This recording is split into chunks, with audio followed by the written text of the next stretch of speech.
Secretary Phillips POV. 2 p.m. ako nakarating sa rest house na tinutuluyan ni Master Vladimir. Kaagad akong sinalubong ng mga tauhan ko. Hiningi ko ang ilang impormasyon at pinag-aralan ko sa sasakyan. Mga impormasyon kung saan nakita ni Master Vladimir ang estrangherang babae na pinapahanap niya. Noong una, tungkol sa batang naging kalaro niya sa dalampasigan ito. Ngayon naman yung dalagitan na sumulpot na lamang kahit saan kung saan naroon si Master Vladimir.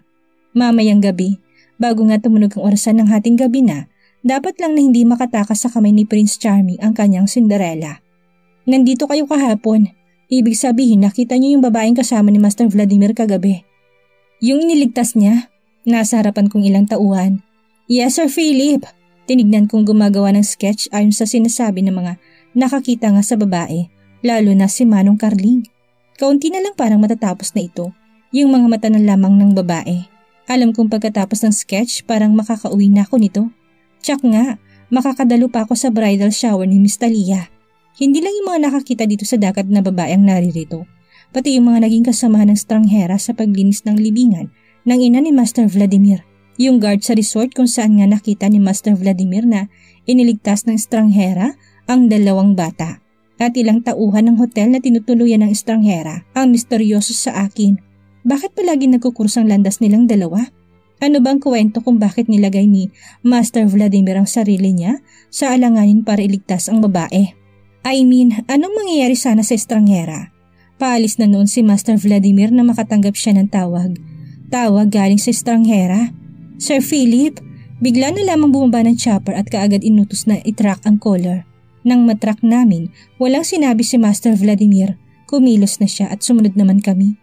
Ngunit masyadong mabilis magpatakbo ng motor si Master Vladimir kaya hindi kami kaagad nakasunod sa location. Hinarang din kami sa daan ng isang prosesyon na sinasagawa kahapon ng mga lokal na ninirahan dito. At nang masundan namin si Master Vladimir, wala na ito. Pero nahabol namin yung mga lalaking parang ginulpi ng husto ni Master Vladimir. Hindi na ako magugulat sa maririnig ko. Master Vladimir Doralte is not an ordinary businessman. He engages too in several physical sports kagaya ng boxing, martial arts at hindi biro ang kumpiyansa niya sa paghawak ng baril. Yeah, ni minsan pagdating dyan hindi ko siya natalo. But siguro dahil sekretary niya ako, yet as his executive secretary, dapat lang na meron akong kakayanan na makipagbasagan ng ulo para sa kanyang seguridad. Nasa ng mga lalaking yun? Nasa custody ng mga pulis, ngunit ang bilis ng pangyayari. Bigla na lamang pinakawalan sila at parang bulang nawala. And what do you mean? Dahil ang may kakayanan lang naman gumawa niyan sa bansang ito ay ang pamilya ni Master Vladimir. Hindi niyo na matrace ang mokong na yun kaya sinasabi niyo sa akin na para silang bulang nawala. Ganun ba yun? Marahan na tumango ang kausap ko. Ang sarap paghahampasin ng mga ulo nito. Bakit nila hinahabol yung strangherang babae? May hindi sana magandang mangyayari sa babae, Sir Philip. Kung hindi nga kaagad humingi ng tulong ito kay Master Vladimir. Napapikit ako. Si Miss Talia kaya sa mga oras na yun, meron ba siyang hininga ng tulong? Parang wala na akong maihaharap ng mukha sa kanya. Since ako nga ang nagplano ng lahat ng iyon. Pasensya, sumusunod lang sa kagustuhan ng mangyari na aking boss. Muli akong napasilip sa mga gumagawa ng sketch. Not bad, mabilis nilang nagagawa. Tungkol sa tinutuluyan ng hotel ng stranghera, na-trace nyo na ba kung nasaan ang may-ari? Naghihintay kami ng report galing sa mga travel agency. Mamaya naririto na yun, Sir Philip. Ibinaba kong hawak kong folder. Mabilis lang ang trabahong ito. Medyo inaantok na ako dahil wala pa akong pahinga. Napapahilot ako ng aking sentido. Nang kinuha ko ang phone ko upang tawagan din si Lemuel na maghahanap ng impormasyon tungkol sa batang babae. In case naguguluhan lang si Master Vladimir sa nararamdaman niya sa estranghera ngayon. At least meron akong update tungkol sa batang babae na pinapahanap niya. Tumayo ako at lumapit sa may terrace. Kaagad naman sinagot ni Lemuel. Merong balita na ba? Negative, Sir Philip. Ngunit pumunta na ako sa mga sanglaan in case nga ginamit na pasangla ang kwintas. Wala, Sir Philip. Wala ka man lang ba talagang makuhang impormasyon dito sa probinsya? Matanda na yung mangingisdang nakakita kay Master Vladimir at sa batang babae nung naglalaro sila sa dalampasigan. Nakarating ngayon sa ospital dahil sa katandaan. Pero sa tingin ko, Sir Philip, negative pang maalala ng mangingisdaan 2 batang naglalaro sa dalampasigan noon. Tsak marami na siyang nakitang mga batang ganoon. Naintindihan kong sinasabi ni Lemuel. Napaka-imposible talaga. Nakasandal lamang kami sa 0.00001% na maaaring makakaturo sa batang babae. Yung kwintas? Ipagpatuloy mo lang ang ginagawa mo, Limuel. Ngunit sa tingin ko kailangan ng kwintas ni Master Vladimir. Yung pendant, yan ang singsing na isusuot niya sa mapapangasawa niya. Kailangan mo atang isauli na muna yan. Uuwi ako ngayon din, Sir Philip. Magkita na lang tayo sa opisina ko. Sa ngayon nandito ako sa probinsya. At nais ko pa sanang dumagdag ng detalye ngunit kailangan itikom ng bibig. Nang maibaba ko ng tawag, sinabing tapos ng sketch na sinasagawa. 5 sketch ang gumawa para nga itugma kung yun ba talagang babaeng nakakasama ni Master Vladimir sa probinsya. Nang humarap na ako sa kanila, sabay-sabay nilang pinakita sa akin ng mga sketch. Natigilan ako. Mula sa mga mata nito, labi, bilog ang mukha at ang ilong nito. Hindi ba ako nagkakamali sa nakikita ko? Lahat ng sketch tumutugma sa isa't isa. Bakit siyang nakikita ko? Hanggang sa nanlaki ang mga mata ko. Ang nangyari sa estrangherang babae ay parang yun din ang ipinagawa kong trahedya para kay Miss Talia. Oh my God! Hindi niyo ba nakikilala ang babaeng yan? Mga mata ng mga kasamahan ko parang walang idea talaga kung sino ito. Talaga bang ni minsan hindi na sila nanonood ng mga balita? O sadyang kaagad na pinabura sa internet ang tungkol kay Miss Talia? Kaagad kinuha kong phone ko at napasearch ng mga larawan ni Miss Talia. Wala na. Kahit yung issue at coronation niya, kaagad na natahimik. Kaya naman yung larawan na nasa information data at profile ni Miss Talia ang hinanap ko. Saktong-sakto lang talagang mukha ni Miss Talia sa naiguhit nila. This woman, siya ba ang kinakasama ni Master Vladimir dito at siya rin bang pinapahanap ni Master Vladimir? Confirmation please. Nabiglang ikinawala ng antok ko. Especially yung Manong Carling. Lumapit naman ito sa akin para makita niya ang larawan. Siya nga, Sir Philip. Parang mauubos kong lahat ng mura sa aking isipan. Ngunit walang lumabas sa aking bibig ko hindi naipikit kong aking mga mata. Pinaglolo ko ba ako ng mga lalaking kinuha ko para gawin ang pinapagawa ko sa kanila at sinabi sa akin na maayos nilang nagawa? Hindi nila nagawa, ngunit nanghina ang tuhod ko upang mapaupo ako. Napasa po sa aking ulo, parang ako ang merong pagkukulang. Pinatrack ko lang si Miss Talia at hindi ko inalam ang detalye kung saang probinsya. Pero alam ito ng mga tauhan kong tumulong sa planong ito? Naging pabaya ba ako? O sadyang hindi ako nakialam at umalam dahil nga hindi ko gustong ipahamak si Miss Talia, ngunit kailangan. Tapos ang hindi alam ni Master Vladimir ang kamuntik na niyang ipadisgrasyang babae ay yung babaeng palagi na lang lumilitaw? Anong sasabihin ko nito kay Master Vladimir? Ang babaeng nakilala niya sa puntod ng kanyang ina ay si Miss Talia. Sa araw na yun, tumakas siya para iwasan nga ito. Pangalawa, yung magtatagpo sila na ayon kay Master Vladimir, nakita niya yung estrangherang babae na nakasuot ng pang-janitress at yun ulit si Miss Talia na nakaligtas nga sa aksidente. Pangatlo, yung sa ospital na sinabi ni Master Vladimir na nakita niya ulit yung estranghera at niligtas nito yung mga bata. Si Miss Talia din yun. Pinaglalaroan ba si Master Vladimir ng tadhana? Tinatanggihan niyang pagpapakasal kay Miss Talia dahil nga sa babaeng estranghera. Ngunit ang estrangerang yun ay si Miss Talia. Talagang pinaglalaruan siya. At ngayon, yung nalaman ko may lalaking kinakasama si Miss Talia sa probinsya, ay siya lang naman pala to. Tapos ginawa ng plano para sirain ang pangalan nito at pagkababae. Si Master Vladimir lang palang liligtas sa kanya. Ano kayang sasabihin nito ni Master Vladimir? Speaking, yung mga kinuha kong tauhan para isagawa ang plano, may pinadala sa aking video clip na nagtagumpay sila na kanilang misyon. Hindi ko na tinignan kasi ayoko. Kahit paano, meron akong respeto kay Miss Talia. Talaga bang nagawa ng mga nagsagawa ng plano ang pinapagawa ko sa kanila? Ngunit, anong sinabi ng Master Vladimir yung babae? At ang babaeng yun ay si Miss Talia. Mayroong nangyari sa kanila kagabi. Shit!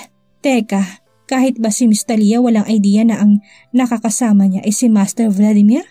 Na parang pareho silang pinaglalaroan ng tadhana. Yung clip, anong laman ng clip na yun? Kung nailigtas nga ni Master Vladimir si Miss Talia, kaya nagmamadali akong tumawag sa leader ng grupong pinagawa ko nga ang mission nila. Naloko na, ang ayoko sa lahat ang pinagloloko ako at ang prinsipyong yan ay pareho kami ni Master Vladimir. Kapag nagawa yan ni naman, hindi ko maipapangako na makakahinga pa sila. Kaya siguraduhin nilang maayos ang paliwanag na ibibigay nila sa akin. Bigla na lamang akong napangisi. Yung mga tauhan sa paligid ko hindi na umimik. Alam nilang may problema, naibaba kong phone. Nakuha kong tumayo sa kinauupuan ko at humarap sa bintana. Kaagad na sumalubog sa akin ang sariwang hangin ng dagat. The breeze and it's nagiging interesante ang lahat ng nangyayari. The file number 1.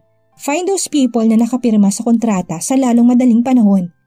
Hindi, bago magtakip silim. Kahit paano kailangan ko magdala ng pasalubong para kay Master Vladimir at humarap ako sa kanilang nakangisi sa katuluyan na tinawid ang laptop ko upang tingnan ang clip na ibinigay sa akin ng mga kumag. Ano kayang laman? Nakatitig na ako sa folder. Sinabi naman na tumingin sa team ko. Talagang maganda ng ebidensya ito para masira ang kasunduan ng pamilyang Montejo at Duralte. Then I clicked the folder. Naroon ang nag-iisang video clip. Sinigurado ko munang walang sino man na nakatitig sa screen ng laptop bukod lang sa akin. Nang masigurado ko, I played the video clip. Ititigil ko na sana ang kalokohan dahil ilang segundo ding madilim lang screen na pinapakita. Ngunit may naririnig ako. Parang gumagalaw na. Doon na ako natigilan. Ang boses nitong malalamig, pamilyar sa akin. Do you want this? Wag na wag sa akin sasabihin na footage na ito ay si Miss Talia at Master Vladimir. Pero nang biglang may nagalaw, unti-unting may liwanag na makikita at ang nakaharang sa kamera muling nagalaw. Hanggang sa tuluyan ko nang nakita kung paano nga naghahalikan ang dalawa. Hindi ko na kinaya. Isinara ko ng laptop ko. Ang video clip na ito ay ang pagtutuos ni Master Vladimir at Miss Talia. Hanggang sa bigla akong natawa. Ewan, natatawa ako kasi talagang pinaglalaroan sila ng tadhana. Ngunit natigilan ako. Ang video clip na ito ay naipadala na at siniksik na sa bridal shower ni Miss Talia. Ipapakita ito sa lahat ng naroroon. Yun ang plano. Sirain si Miss Talia at ang pamilya niya during her bridal shower. Oh God, what time is it? Na parang nabigla din ang tauhan kong tinanong dahil kanina tumatawa ako, ngayon natataranta bigla. Vladimir's POV. Bridal shower ni sasagawa sa residensya mismo ng pamilyang Montejo. So ngayon ko makikilala na personal ang faithful kong bride. Nang lumapag sa napakalawak na kapatagan ng sasakyan namin, kaagad kaming sinalubong ng ilang tauhan. Kanina, hindi ko naman sinasadya na tumingin sa bintana, ngunit parang masusukan na ako sa aking nakikita, ang malaking pangalan namin ni Talia. Wala akong intensyon na pakasalan ito, kung hindi sirain ng walang gusot sa akin ng pamilya niya sa harapan ng napakaraming bisita. Mga bisita na sinadyang pinapunta dito ng aking ama upang ipagmalaki nga na sa wakas, ikakasal na ako bukas. Bago umalis ang sekretarya ko, inihanda na niyang lahat. Lalo ng napakalaking flower bouquet na isang basura lang naman sa paningin ko. Agad na pinagtulungan ito ng ilang tauhan. Bahagyang inayos kong aking buhok at naglakad nga ng diretso papunta sa venue. Sanay na akong sinasalubong ako ng napakaraming mga matang nakatitig sa akin. At ni minsan kahit nga nakangiti ang ilan, I never greet a smile to them. But this time, since it is a merry-making occasion, bakit hindi ko idikit sa labi kong ngiting pilit? Ngiti na mamaya sigurado magiging ngisi na isang aso. Maraming bulong-bulungan hanggang sa nakita ko nang naghihintay ang aking ama kasama si Dr. Walter at ang asawa nito. Abot hanggang tengang ngiti ng Old Master Duralte dahil nga sa pagdating ko at hindi nga siya nahirapan sa pagpilit sa aking sekretarya. Mabuti at nakarating ka ng maayos, iho. Mas makakabuti ngang dito isasagawa ang bridal shower party. Since nga pagkatapos nito, sasama ng anak niyo sa bahay ko. Lalong bumagsak ang mukha ni Dr. Walter. Kitang-kita naman sa mukha niya na ayaw niyang mangyari ang kasunduan na ito. Ngunit walang magagawa siya tungkol dito. Huwag kang mag-alala, Dr. Walter. Mabait naman ako para nga kumampi sa kagustuhan niyo. Hindi ko pakakasalan ang anak mo. Lalo na yung tungkol sa estranghera na parang gusto ko nang tumakbo ng mabilis ang oras para makaharap ko ito kaagad. Yun kapag nagawa nga ni Secretary Philip ng maayos ang trabaho niya. Kung hindi, kahit saan man magtago strangherang yun, dapat lang nagalingan niya. I never thought na ganito ko kapossessive sa isang babae na kagabi ko nga naihiga sa kama. Isang karangalan sa pamilya namin na mapuntang bunso namin si Talia sa isang binatilyo na napakaraming pinatunayan. Si Doktora Carlota Montejo, isa pa to na napakaraming ambisyon kapag nangyari nga ang pagpapakasal ko sa anak nila. Karangalan ko din Dr. Walter, Doktora Carlota ang mapangasawang anak niyo. Lahad ko ng kamay sa harapan ni Dr. Walter na parang nakalimutan na gawin ito. Yung makipagkamay at kunwari na magyayakapan bilang isa ko ngang mga in-laws. Kinuha naman ni Dr. Walter ang kamay ko na may pag-aalinlangan. Marahan na nakikamay at saka ko inilipat ang aking kamay kay Doktora Carlota. Ngunit hinawakan lang nitong kamay ko at bahagyang akong hinila upang yakapin ako nito. Masaya kami na magiging miyembro na ng pamilyang Duralte ang anak namin si Talia. Sa kakaagad na pinaulanan kami ng flash ng kamera. Nasaan ho ang anak nyo? Nasaan bang batang yun? Ayun, tawagin ko lang. Ako na lang. Bago pa man ako makapagsalita, hinarap ako ulit ni Dr. Walter. Kung makatitig ito sa aking muka, parang ilang ulit na niya akong tinurukan ng lason. Hindi ko malaman-laman Mr. Vladimir Duralte na may hindi ka magandang pinaplano sa anak ko. Mahina niyang sinabi ngunit merong diin. Sapat lang na hindi marinig ni Numan na nasa paligid namin. If you excuse me. Na tumabi na nga si Dr. Walter para paraanin ako at sundan si Dr. Carlota. Nakita ko nilapitan ni Dr. Carlota ang isang babaeng nakatalikod. Kahit nga nakatalikod nga ito, hindi nga may tatanggi na naipanalo nito ang corona bilang Miss Universe. Ngunit wala naman sa aking halaga kung sino mang babae. Bukod nga lang sa kumuha talaga ng pansin ko. Sige iho, ayan siya. Hayaan ka muna namin makausap siya. Kumpirma ni Dr. Carlota na iwan nito ang kanyang anak at dinaanan ako. Kaagad naman pumesa sa ilang tabi ang mga tauhan ko para nga walang sino man ang lumapit sa aming dalawa ng anak ni Dr. Walter. Nakatalikod pa rin ang babae sa aking harapan nang marinig kong bumahing ito. Despite her perfect body, mayroon ba itong sakit? Pero wala, yun ang impormasyon tungkol sa kanya. Normal lang ata na makakuha ng sipon ko minsan ng isang tao. Nang makalapit ako sa kanya, kumilos kaagad ako na iabot ditong panyo ko. Since napakaraming mga matang nakamasid sa amin, hindi ko naman gustong ipakita sa aking ama na napipilitan ako magpakasal sa mga nerereto niya mga babae. Be gentleman. Thank you. Nakayuko siya nang inabot niyang panyo sa akin. Agad naman itong pinunasan ng ilong niya. Ang katawan ng babaeng ito, ang katangkaran niya. Bakit biglang bumibilis ang tibok ng puso ko? Hanggang sa nagsalubungan ang paningin naming dalawa. Mga mata niya, ang labi nito at sa pag-irap ng kanyang pilik mata, ang babaeng ito. Kuya ano? You? Kaagad din niya akong nakilala. Anong ginagawa mo dito? Para siyang natataranta hanggang sa namalayan ko na lamang na hinila na niyang kamay ko. Ako naman, nagpahila na parang nawala yung senses ko. Talia's POV. Anong ginagawa mo dito? Ngunit hindi ko na hinintay ang sagot niya, kung hindi taranta niya akong kumilos para hilahin palayo sa harapan ng pamilya ko at ama ni Vladimir ang kumag na ito. Nandito ba siya para, upang manggulo? Talagang hindi ko yun hahayaan. Baka sa harapan ko pa siya bawian ng buhay. Malalagay din talaga kuya ano ang buhay ng pamilya ko sa alanganin. Talagang nanindigan ako na hindi ko sasabihin kay Kuya Simon ang tungkol dito. Pero ang lalaking ito, hindi ko inaasahan na ganitong pagiging persistence niya. Nang mahila ko na siya at himalang wala sa aming sumunod, nandito kami sa may kabilang hardin at hinihingal talaga ako sa ginawa ko. Binitawan ko siya at napahawak ako sa aking leeg. Sobrang, bigla ako nai-stress nito. Yung tension kuya ano, talaga bang hinanap ni kuya ano si kamatayan niya? Diyos ko po, wag na wag siyang magsasalita tungkol sa nangyari sa aming dalawa. Hindi, wag na wag talaga. Talia, shh, saway kong naiinis sa kanya. Oo, tinawag niya ako sa pangalan ko. Obvious na makikilala niya ako dahil bridal shower ko ito, hindi ba? Ako nga si Talia, pero anong ginagawa mo dito? Sabay titig ko sa kanyang mga mata. Sobra talaga ako natatakot sa nangyayaring ito. Teka, isa ka ba sa tauhan ni Vladimir? Hindi siya sumagot sa akin, kung hindi para siyang inosenteng bata na hindi alam kung anong gulo ang maaring mangyari dahil sa presensya niya. Bilang tugon niya sa akin, umiling siya. Nakatitig lang ito sa mukha kong maganda pa rin kahit kinakabahan at nasa kalagitnaan ng tensyon. Hindi ka niya tauhan? Sa suot mong yan, hindi ka naman ata waiter, hindi ba? Pati ang damit niya at parang magkapareha pang damit naming dalawa. Tauhan ka ni Vladimir. Kaya mo din sa akin sinabi na kahit sino pang lalaki na ipagkakasundo sa akin, kaya mong pigilan dahil tauhan ka ni Vladimir? May kapit ka sa kanya kaya ang yabang-yabang mo noong nasa probinsya tayo? No.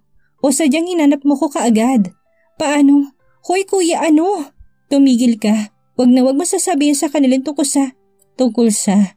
Wag ka na magmangmaangan kuya ano? Ilalagay mo lang sa panganib ang sarili mo. Kilala mo ba si Vladimir Duralte?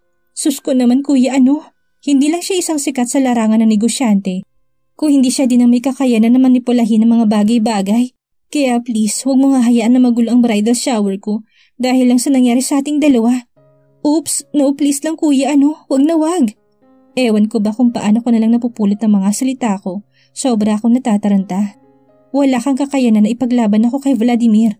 Aksidente lang yung nangyari sa ating dalawa. Please lang, maawa ka sa sarili mo. Ngunit ang kausap ko, bigla na lamang umismid. Parang sobrang takot man yan kay Vladimir. Hoy kuya, binabantaan kita. Kahit ang alipores ni kamatayan, kaya niyang kontrolin. At ang kumag nakangiti na patango sa akin. Para saan ang tangong yan? Hindi ako nagbibiro.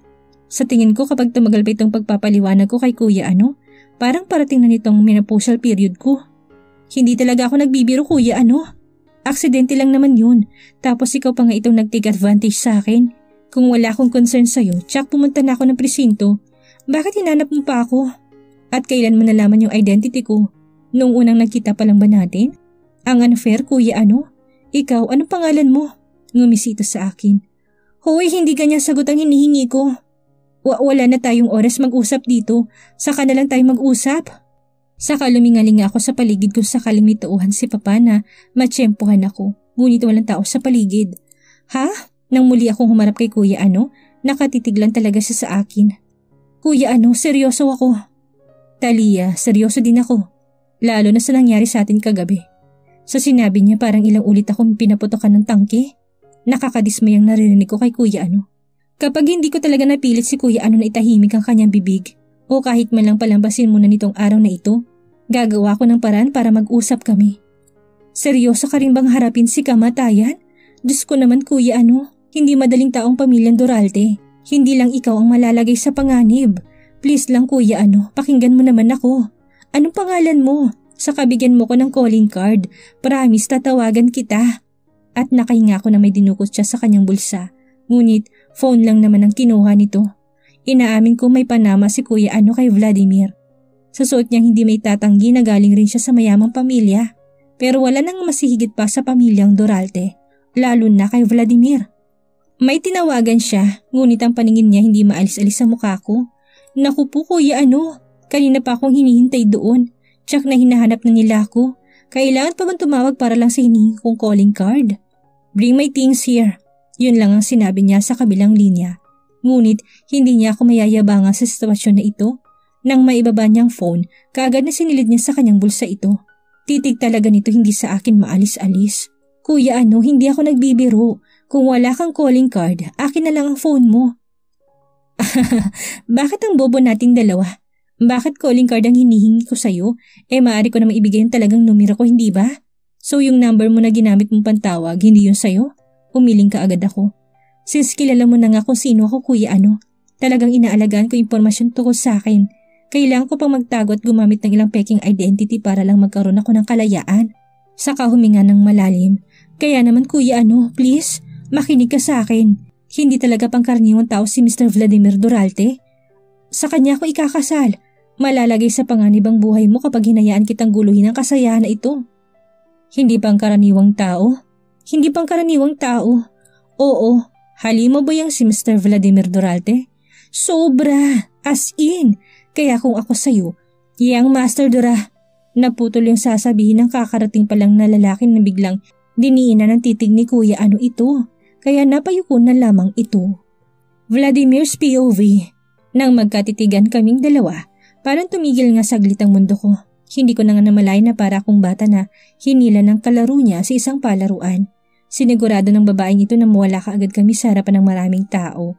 Ngunit marami ang nakakita. May mga sumunod sa aming tauhan. Ngunit sinanyasan ko ito na walang sinuman ang susunod sa aming dalawa. Siguro hindi naman ata ako nagkakamali ng babaeng ito ay ang anak ni Dr. Walter. Ang babaeng ipagkakasundo sa akin? Nga naman, napakaliit ng mundong ito. Hindi ko aakalain ng strangherang pakialamera ay siya din naman ang babaeng pakakasalan ko. Hindi ko gustong idea na anak siya ni Dr. Walter. Ngunit, meron ba akong magagawa sa lagay na yan? O baka pinain lang nilang lahat na nangyari kung bakit kami nagkatagpong dalawa. Napakagandang strategiya. Nang bitawan niya ako, klarado sa aking paningin ng babaeng ito. Ang matagal kong nais malaman ay ang pangalan nito. Matagal na palang nakalapag sa mesa kong lahat ng detalye sa kanya. Talia Maria Montejo, yun ang pangalan niya. Ngunit nagulat na lamang ako dahil lang nakikita ko sa kanya, hindi pagkukunwari kung hindi akala niya na itago kaagad niya ako sa mga mata ng mga taong nakamasid sa amin kanina. Sa bawat pagbuka ng labi niya, nakikita kong labi siyang natatakot para sa akin. Sakali nga may gawing masama sa akin si Vladimir, Sa tingin niya, sino kaya ako? Lihim na lamang ako natatawa. Ni minsan hindi ko naramdaman ang pakiramdam na ito. May baliw sa harapan ko na hindi niya alam ang kanyang sinasabi. Pinagpipilitan niyang nais lang niya akong mailigtas. Hindi madami kung anumang sitwasyon na meron siya. Ngunit natigilan ako sa sinabi niya na halos hindi ko nais marinig. Na aksidente lamang ang nangyari sa pagitan naming dalawa.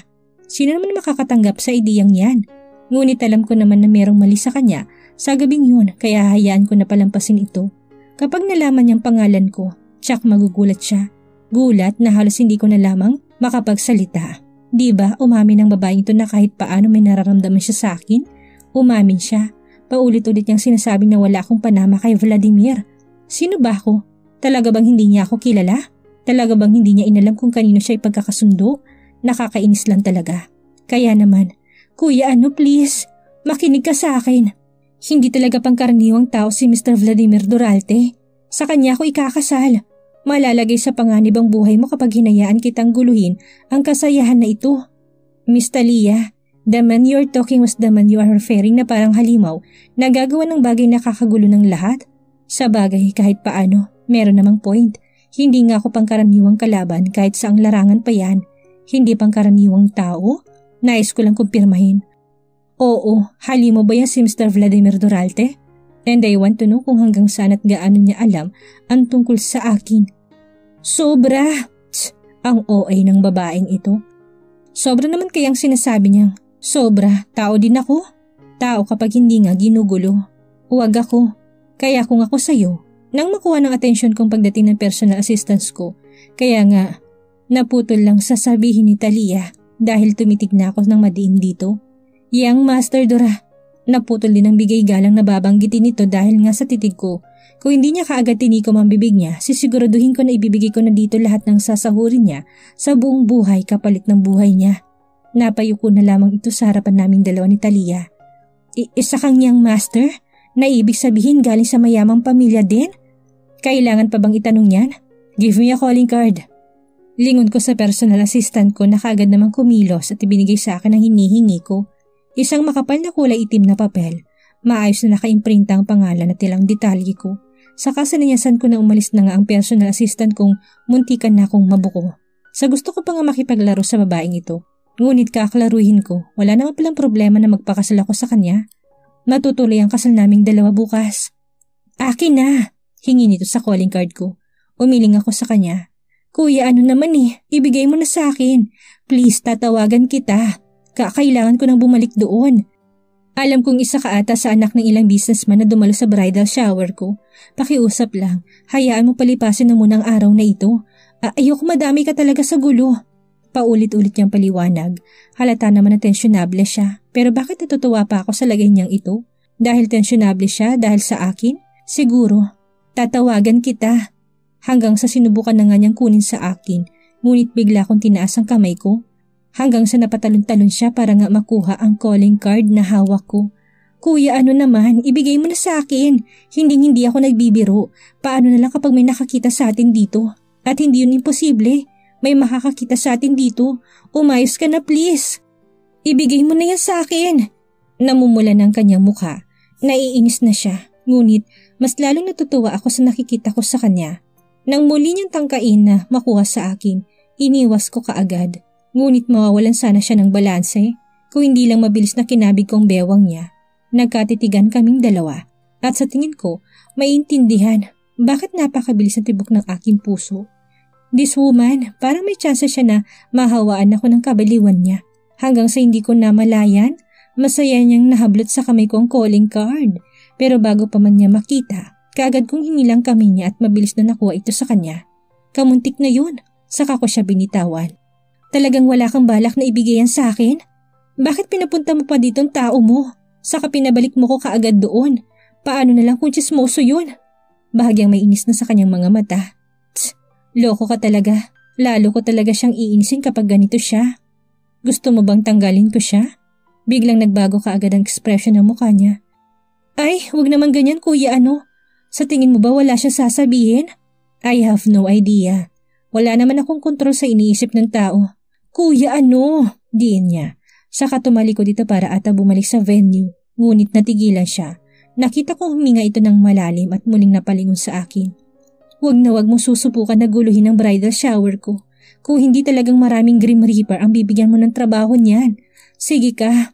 Malungkot niyang paghahamon na sa tingin ko nagpapakyut lamang ang babaeng ito. Hindi ko namalayan sa aking sarili. Bigla na lamang akong ngumiti dito nang itinuro niya ako. Ha? Marunong kang ngumiti? Nakaagad kong ikinatikom ng aking bibig. Hindi ako ngumiti. Bakit naman kita susundin? Ni wala kang planong tawagan ako. Anong walang plano? Sa hindi mo naman binibigay ang calling card. Then prove it. At ipinakita kong calling card. Get this to me. Kapag nakuha mo ito sa akin, mananahimik ako. Hinahamon mo ba ako? Saka gagawin mo ba talagang sinasabi mo? Don't worry. Ang kausap mo ngayon, Talia, merong isang salita. Sige, pero sa lagay mong yan, kuya parang pahihirapan mo ko. Sabay tanggal niya sa isang sapatos niya. Ibibigay mo sa akin o hindi? Aktong babatuhin niya ako nito. Nagpapatawa talagang babaeng ito. Try me. Nang binatungan niya sa akin, pero kaagad ko namang sinalo at naalala ko kung paano kami naglaro ni mama ng baseball noon. Ibibigay mo sa akin o hindi? Still no. Kaya hinubad niya yung isa niya pang sapatos. Sisiguraduhin ko na tatama na to sa'yo. Napatango ako sa kanya. Isa. Kahit magdamagang bilang pa yan, Talia, hindi ko ibibigay ang calling card na ito, lalo na kung idadaan mo ko sa pananakot mo. Dahil ang takot, walang-wala yan sa akin. Kailangan mo pa ata ng mahusay na pagsisiyasat kung ano ba ang kinatatakutan ko. Sa isang kagaya mo na ubod-yabang at spoiled brat, alam ko kung saan ka natatakot. Bigla ko na curious sa sinasabi niya. Saan nga ba ako natatakot sa common sa sinasabi niyang mayaman at spoiled brat? Porke ba isa din siyang spoiled brat at nanggaling sa mayamang pamilya din? Ano yun? Kaya napangisi ako sa kanya. Ipis? Sa ipis ka natatakot? Nabigla na naman akong ngumiti dito. Honestly, madumi insektong yun. Ngunit hindi naman ako natatakot. Sadyang ayoko lang madapuan nun. I don't think so. Kaya mo bang humuli ng ipis para takutin ako sa pamamagitan nun? Kuya Sinasayang mo lang oras ko eh. Tsak na pinaghahanap na nila ako. Alam mo bang nandito ni mapapangasawa ko? Si Vladimir. Kapag tayo nakita niya dito, mamamaalam ka na sa mundong ito. Suko niyang sinabi sa akin. May kakayanan ka bang iligtas ang sarili mo sa kanya? Ewan ko lang, hindi ka na naawa sa pamilya namin. Please, ayoko madamay ka sa gulong ito. Please lang. Napabuntong hininga na lamang din ako. Kaagad na sumusuko ang babaeng ito. Sa pagkakaalam ko at nakikita ko sa pagkatao niya. Hindi naman. Ngunit, inaalala ko lang dito ang pamilya ko. Hindi ako payag na magpakasal sa lalaking yun. Kung hindi lang nila hawak sa leeg ang pamilya ko. Sana maintindihan mo. Ayoko man siyang sirain si Vladimir. Dahil ni minsan hindi ko pa naman nakilala sa personal yung tao. Ngunit nakakatakot silang dalawa ng kanyang ama. Hindi mapaghahalataan ng mga hindi magandang motibo nila sa mundong ito. Ngunit talagang hawak nilang pamilya ko. Please lang, makinig ka sa akin kuya Hindi ako makapagsalita sa sinabi niya. Ako, dahil nalaman ko na siyang pakakasalan ko, ayos na sa akin. Kahit nga hindi ko gustong pamilya niya, hindi niya ako pakakasalan sana kung hindi lang ginagawang pananakot sa kanya ang tungkol sa kaligtasan ng kanyang pamilya. Heto lang na pagpapakasal ko kay Vladimir Doralte ang sagot para makaalpas sila. Ito lang ang paraan. Kung kaya't please unawain mo ko. Kailangan ko na doon bumalik. Kung gusto mo talagang hanapin kita at mapag-usapan natin ng maayos ang nangyari sa ating dalawa, kailangan kong calling card na yan. Hindi ka agad ako sumagot sa kanya. Kitang-kita naman sa kanyang mukha na seryoso siya. Talaga bang hindi ka magpapakasal sana sa kanya? Tanong ko dito na naglakad na nga ako palapit sa kanya para isauli ang kanyang sapatos. Bilang tugon sa akin, umiling ito sa akin. Bakit? Nasa harapan na niya ako. Naupo ako para ngailapag sa harapan niyang sapatos nito. Yung prinsipyo na kung ikakasalaman ako doon sa taong mahal ko. Pero wala naman akong choice kung hindi unahin ang pamilya ko. Kailangan ko itong gawin para sa kanila. Alam kong tungkol sa pagtanggi niya sa kasal na ito. Ngunit hindi ko alam ang dahilan kung bakit siya pumapayag na gawin ang hindi naman niya gusto. Upang protektahan ang kanyang pamilya, kinuha ko sa kamay niya yung sapatos. Sa kanila pagsarapan niya ito. Isuot mo yan. Kuya please lang, wag mo nang palalain ang sitwasyon ko. Nang kumilos ng kamay ko para tulungan siya. Nagpaubaya naman itong tulungan ko siya. Hindi biro na kinakalaban ng pamilyang Doralte. Siguro naman since nga nasa mundo ng negosyong isang kagaya mo, kilala mo din naman sila hindi ba? At mabilis na mauunawaan mo ako niyan. Talaga bang aksidente ang nangyari sa ating dalawa? Wala ka bang ginawa para? Aksidente lang talaga kuya Please kalimutan mo na lang tungkol doon. How come na sinasabi mo yan sa akin? Ang ibang babae kapag kinuha mong virginity nila, gagawin nilang lahat para habulin ka. Ngunit ikaw, shh, huwag ka na magsalita ng ganyan. Ngunit hindi niya ako mapipigilan. Ngunit hindi naman aksidente siguro na umamin ka sa akin na may nararamdaman ka sa akin, Miss Talia. Natigilan siya, kaya umangat ang paningin ko sa kanya. Nagkatitigan kaming dalawa hanggang siya ang unang bumitaw. Hindi rin ba yun totoo? Nang bigla siyang tumawa. Siyempre naman kuya, hindi yun totoo. Kaya wag kang hahabol sa akin. Ngayong nakilala na ni Vladimir ng strangherang babae at si Talia na papakasalan niya ay iisa. Ituloy pa kaya niya ang kasal? Ano ang gagawin ni Talia kapag nalaman niyang si Kuya at Vladimir ay iisa? Iyan ang ating aalamin sa susunod nating kabanata.